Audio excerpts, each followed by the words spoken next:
Hi, as mom to be, ito na yung pinaka-final na dadalhin ko sa hospital. Pati na yung mga gamit ng husband ko. Konti lang siya. And ito yung para sa breastfeed. If ever magbe-breastfeed ako, bigay ito ng mother-in-law ko. And then ito naman yung napkin. If ever magkakaroon ng bleeding or something, kailangan siya. And then ito yung socks. 2 pairs of socks. And then ito yung mga undies ko or mga underwear. And then ito yung damit ko para after manganak, pag uwi ng bahay, ito yung isusuot ko. And then ito naman yung comfy dress. Sa hospital, ito yung gagamitin ko. And meron naman siyang hospital gown doon para wala masyadong labahin. So pwede kong gamitin yon. Sa mismong room, dalawa lang kami ng asawa ko. And then may sarili siyang CR.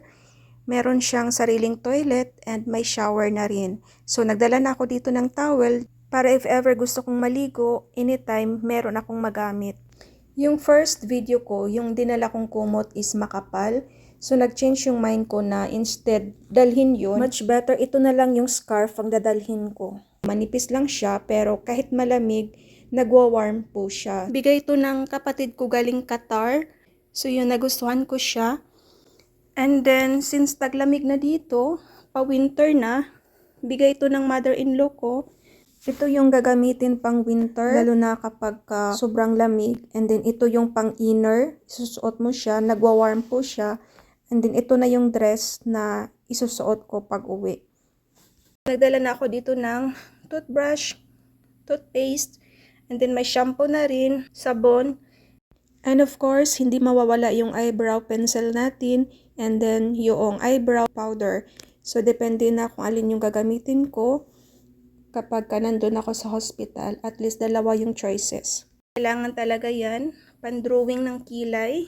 And then, meron din akong lipstick. Hindi na ako nagdala ng lip balm.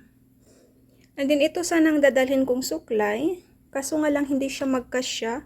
Medyo malaki siya. So, ito na lang ang dalhin ko. Maliit lang na suklay. So, dito ko siya ilagay. And then, sa husband ko naman, nagdala ko ng 2 t-shirt. Nagdala ko ng extra para kung kailangan niya, maligo siya sa hospital, at least may magamit siya. 2 short, ito yung pantulog niya. 1 short, pagka nauwi na kami ng bahay, nandito din rin yung undies niya sa loob. And then, since maarte siya, nagdala ako ng towel, pampunas ng kamay niya. Medyo maarte to, maghahanap talaga to ng towel. So, ipagsama na namin yung gamit namin. Dito ko na siya ilagay.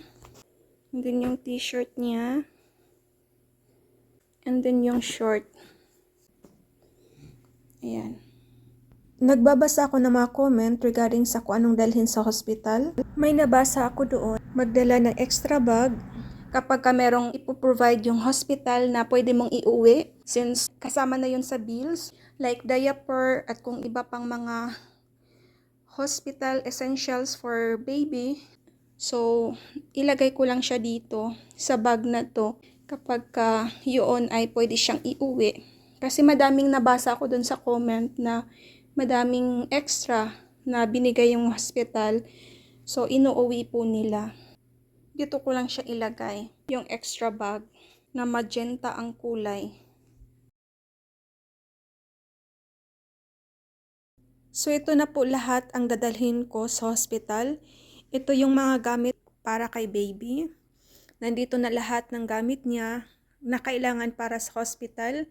And then ito naman ay nursing pillow. Bigay ito ng mother-in-law ko and binili niya para sa akin.